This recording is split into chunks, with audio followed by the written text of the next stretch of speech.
Hello everyone, welcome back to the HPMIT education जो provide करवाता है आपको डिफरेंट एग्ज़ाम्स के लिए ऑनलाइन क्लासेस।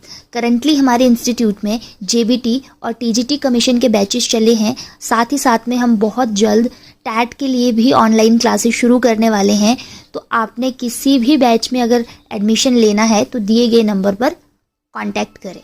आज की इस वीडियो में हम हिस्ट्री का एक नया टॉपिक शुरू करेंगे जिसका नाम है सिंधु घाटी सिविलाइजेशन, सिंधु घाटी सभ्यता।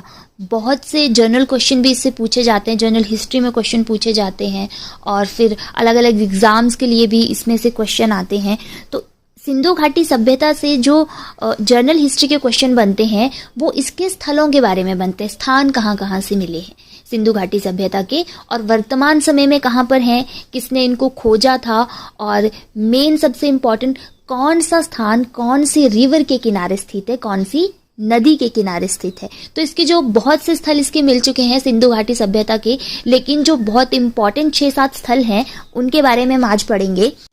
लेकिन सबसे पहले जानते हैं कि सभ्यता क्या होती है, सिविलाइजेशन क्या है। जब आप एक सभ्य तरीके से जीवन जीना शुरू कर देते हैं उसे हम बोल देते हैं सभ्यता। सभ्य होकर जब आप एक समाज में मिलकर अपना जीवन व्यतीत करते हैं उसे कह देते हैं सभ्यता। तो इसी तरह से एक सभ्यता हमारी एंशिएंट हिस्ट्री में हुई है जिसे हमने नाम दिया सिंधु घाटी सभ्यता।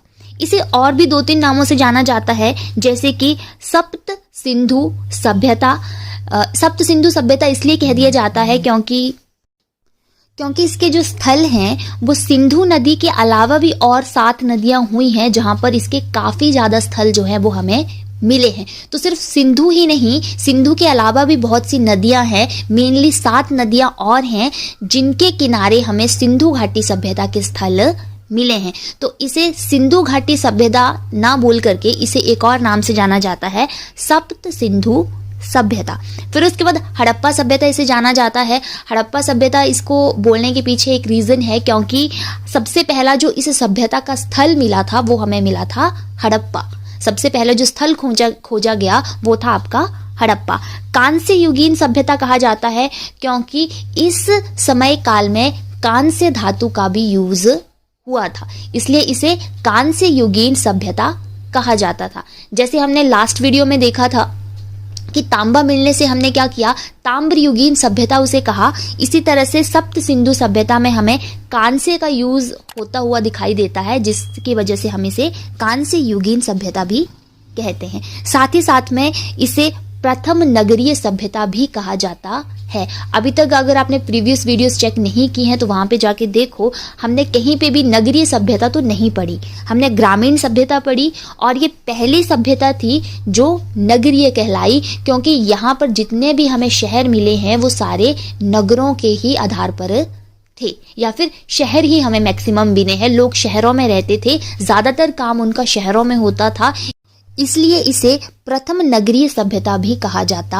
है। तो ये कुछ और नाम है सिंधु घाटी सभ्यता के। कभी क्वेश्चन में आपसे पूछ लिया जाए तो आपने कंफ्यूज नहीं होना है। इनमें से अगर कोई भी नाम आता है आपको, सप्त सिंधु आता है, हड़प्पा आता है, कांस्य युगीन आता है या प्रथम नगरी आता है, तो वो सिंधु घाटी सभ्यता ही है। अब आगे हम देखेंगे सिंधु सभ्यता के प्रमुख नगर, कौन कौन से नगर मिले हैं और नगरों से हमें क्या क्या चीजें विशेष मिली हैं जिनके बारे में एग्जाम्स में काफी पूछा जाता है। सबसे पहला नगर जो है, हमने ऊपर भी पढ़ा कि इसे हड़प्पा सभ्यता भी कहते हैं क्योंकि सबसे पहला जो नगर मिला था वो हड़प्पा मिला था, इसलिए सबसे पहले हड़प्पा नगर के बारे में जान लेते हैं। हड़प्पा नगर की जो खोज थी, सिंधु घाटी सभ्यता का जो नगर था, उसकी 1921 में दयाराम साहनी ने इसे खोजा था। वर्तमान समय में ये कहाँ पर है, पाकिस्तान में है और ये रावी नदी के किनारे स्थित है। ये तीनों पॉइंट जो है वो बहुत इंपॉर्टेंट है। खोजकर्ता पूछ लिए जाते हैं, टाइम पीरियड पूछ लिया जाएगा, वर्तमान में कहाँ स्थित है, भारत में है, पाकिस्तान में है, किसी और कंट्री में है ना, तो ये भी पूछ लिया जाता है। और साथ ही साथ में कौन सी नदी के किनारे है ये भी पूछा जाता है। उसके बाद और क्या क्या चीज़ें हैं जो हमें हड़प्पा से मिली हैं, जैसे कि सबसे पहले खोजा गया स्थल था, ये इसकी इम्पोर्टेंस हो जाती है। उसके बाद दूसरा बड़ा स्थल है, हड़प्पा सभ्यता का दूसरा सबसे बड़ा स्थल जो है वो आपका हड़प्पा ही है। उसके बाद एबी नामक दुर्ग के टीले वहां पर हमें मिले हैं, ये भी क्वेश्चन बहुत आता है। उसके बाद R37 कब्रिस्तान हमें हड़प्पा से ही मिला है, क्वेश्चन आता है ये भी बहुत बार। उसके बाद दाढ़ी वाले पुरुष की पत्थर की मूर्ति हमें वहां से मिली है। दाढ़ी वाले पुरुष की किस चीज की मूर्ति? पत्थर की मूर्ति हमें वहां से मिली है। साथ ही साथ में लाल बलुआ पत्थर का नगन पुरुष का धड़ मिला है, वो भी हमें कहां से मिला है? हड़प्पा से मिला है। दाढ़ी वाले पुरुष की मूर्ति पत्थर की थी और जो नगन पुरुष का धड़ मिला है वो बलुआ पत्थर का है, तो दोनों बहुत इंपॉर्टेंट है। साथ ही साथ में अन्नागार और श्रमिक आवास भी हमें कहां से मिले हैं? आपकी हड़प्पा नगर से मिले हैं। हड़प्पा जहां पर्टिकुलर जगह है हड़प्पा, उस एरिया से हमें ये सारी चीजें मिली हैं। नेक्स्ट जो आपका इंपॉर्टेंट सिंधु घाटी सभ्यता का नगर आता है वो आता है मोहनजोदड़ो। मोहनजोदड़ो की खोज जो है वो 1922 में रखालदास बनर्जी ने की थी। सिंधु नदी के किनारे ये स्थित है और वर्तमान में ये भी स्थल कहाँ पर है? पाकिस्तान में है। ये तीनों चीजें इसके लिए भी बहुत इंपॉर्टेंट है। साथ ही साथ में इसे मृतकों का टीला भी कहा जाता है और सिंधु का बाग भी इसे कहते हैं। ये दोनों बहुत इंपॉर्टेंट है। मृतकों का टीला इसलिए कहा जाता है क्योंकि इतिहासकार मानते हैं कि ये जो मोहनजोदड़ो नगर था ये काफी बार डिस्ट्रॉय हुआ था और फिर बाद में बसा था, तो जिसकी वजह से लेयर बाय लेयर बनती गई और जिसे मृतकों का टीला कहा गया। ठीक है, तो मोहनजोदड़ो को मृतकों का टीला और सिंधु का बाग भी कहा जाता है। साथ ही साथ में अब मोहनजोदड़ो से हमें क्या क्या चीजें मिल रही हैं? सबसे पहले तो सभ्यता का सबसे बड़ा नगर है। अगर आपसे पूछा जाए कि सप्त सैंधव सभ्यता या सिंधु घाटी सभ्यता, हड़प्पा सभ्यता का सबसे बड़ा नगर कौन सा है, तो वो है आपका मोहनजोदड़ो। ओवरऑल जब आपसे पूछा जाएगा कि सबसे बड़ा नगर कौन सा है तो मोहनजोदड़ो है। और सेकंड बड़ा कौन सा आएगा? आपका हड़प्पा। जो हमने पीछे किया कि दूसरे नंबर का बड़ा स्थल था तो वो हड़प्पा था और पहला बड़ा स्थल था आपका मोहनजोदड़ो। अब यहाँ से हमें और भी बहुत सी चीजें मिली हैं, जैसे कि सबसे बड़े स्नानागार यहाँ से मिले हैं। आपने पहले भी बहुत बार ये सुना होगा, स्नानागृह, नहाने के लिए बहुत बड़े बड़े स्नानागृह जो हैं वो हमें यहाँ से मिले हैं मोहनजोदड़ो से। साथ ही साथ में कांसे की नृत्यकी की एक मूर्ति मिली है। ये भी बहुत बार क्वेश्चन आता है कि सिंधु घाटी सभ्यता में किस स्थल से हमें कांसे की नृत्यकी की मूर्ति मिली है। साथ ही साथ में यहाँ पर हमें सभा भवन और पुरोहित आवास भी मिले हैं। सभा भवन जहाँ पे सभाएं होती थी, ठीक है, जहाँ पे हर एक डिपार्टमेंट का प्रमुख आते थे, हेड आते थे और वहां पर क्या करते थे? सभाएं करते थे। साथ ही साथ में आपके हड़प्पा नगर और मोहनजोदड़ो जो ये दो नगर हैं इनके बारे में बहुत इंपॉर्टेंट चीज कही है आपके पिग्गट महोदय ने। पिग्गट महोदय ने कहा हड़प्पा व मोहनजोदड़ो को सिंधु सभ्यता की जुड़वा बहनें कहा जाता है। ठीक है, तो ये आपने याद रखना है कि किसने कहा था हड़प्पा और मोहनजोदड़ो को सिंधु घाटी की जुड़वा बहनें। या फिर क्वेश्चन ऐसे आ सकता है कि सिंधु घाटी की जुड़वा बहनें किन नगरों को कहा जाता है। ऑप्शन में आपको दे दिया जाएगा, अलग अलग नाम दे दिए जाएंगे आपको। किसने ये कहा था? पिग्गट महोदय ने कहा था, ये भी याद रखना है। और किन किन नगरों को कहा जाता है ये भी आपने याद रखना है। नेक्स्ट नगर आपका आता है लोथल। लोथल की जो खोज थी वो 1954 में रंगनाथ राव ने की थी। वर्तमान समय में ये आपके भारत के गुजरात में ये स्थल स्थित है और ये भोगना नदी के किनारे स्थित है। तो लोथल स्थल कहाँ पर है? गुजरात में है। और किस नदी के किनारे है? भोगना नदी के किनारे है। अब लोथल से हमें क्या क्या चीजें मिली हैं? 3 युग्मित समाधियां हमें मिली हैं। 3 अलग अलग जगह से जो है वो 2 लोगों को एक साथ दफनाने के प्रमाण हमें मिलते हैं। कहाँ से? लोथल से। अग्निकुंड के अवशेष हमें वहां से मिले हैं लोथल से। लोथल में एक बंदरगाह स्थित है, तो एक बंदरगाह भी सिंधु घाटी सभ्यता की हमें कहाँ से मिली है? लोथल, गुजरात से। साथ ही साथ में एक मृदभांड पर वृक्ष के ऊपर चिड़िया को मछली पकड़े दर्शाया गया है। मृदभांड होते हैं मिट्टी के बर्तन या फिर मिट्टी की बनाई हुई कोई चीज है, वो कुछ भी हो सकते हैं, बर्तन भी हो सकते हैं, खिलौने भी हो सकते हैं। ठीक है, तो मृदभांड जो हमें मिले हैं, एक ऐसा मृदभांड हमें लोथल से मिला है जिसके ऊपर वृक्ष के ऊपर एक चिड़िया को मुंह में मछली पकड़े हुए दर्शाया गया है। इस प्रकार का चित्रण जो है एक मृदभांड पे किया गया है जो हमें लोथल, गुजरात से मिलता है। साथ ही साथ में जलयान व नौका के मिट्टी के मॉडल भी हमें देखने को वहां पर मिलते हैं। मतलब खिलौने समझ लो कि छोटे छोटे जो हैं वो जलयान और नौका के जो बनाए गए हैं मिट्टी से चीजें भी हमें वहां से मिली हैं। फारस की मुद्रा भी हमें वहां से प्राप्त हुई है, वेरी इंपॉर्टेंट। सिंधु घाटी सभ्यता के किस स्थल से फारस की मुद्रा प्राप्त हुई है? तो आपके लोथल गुजरात से। और दिशा मापक यंत्र भी हमें वहां से मिला है। कहाँ पे? उत्तर है, दक्षिण है, पूर्व है, पश्चिम है। इस चीज को जानने के लिए एक हमें गैजेट वहां से मिला है जिसे दिशा मापक यंत्र हम कहते हैं। वो भी हमें कहाँ से मिला है? लोथल से मिला है। तो ये कुछ चीजें थी लोथल के बारे में जो पूछ ली जाती हैं। 3 युग्मित समाधियां बहुत इंपॉर्टेंट है, ज्यादातर पूछा जाता है। फिर फारस की मुद्रा पूछ ली जाती है। बाकी आपका भोगना नदी, रंगनाथ राव और वर्तमान समय में ये स्थल कहाँ पर है, ये भी बहुत इंपॉर्टेंट है। नेक्स्ट जगह आती है आपकी चनहुद्रो। चनहुद्रो भी सिंधु घाटी सभ्यता का बहुत इंपॉर्टेंट स्थल है। इसकी खोज 1931 में NC मजूमदार ने की थी। साथ ही साथ में वर्तमान समय में ये स्थल जो है ये भी पाकिस्तान में ही स्थित है और सिंधु नदी के किनारे स्थित है। मैं फिर से बोल रही हूँ, रिवर्स बहुत इंपॉर्टेंट है, बहुत बार ये क्वेश्चन आते हैं। अब चनहुद्रो से हमें क्या क्या चीजें मिली हैं? यहाँ से हमें मनके बनाने का कारखाना मिला है। साथ ही साथ में बक्राकार ईंटें मिली हैं, वेरी इंपॉर्टेंट। चनहुद्रो से कैसी ईंटें मिली है, किस शेप की ईंटें मिली हैं? बक्राकार ईंटें मिली हैं। साथ में मिट्टी की पकी ईंटों की हमें नालियां वहां से मिलती हैं। जो नालियां बनाई गई थी पानी को एक मेन जगह से जोड़ने के लिए, वो नालियां कैसी मिलती थी हमें? ईंटों की पकी हुई नालियां बनाई गई थी वहां पर।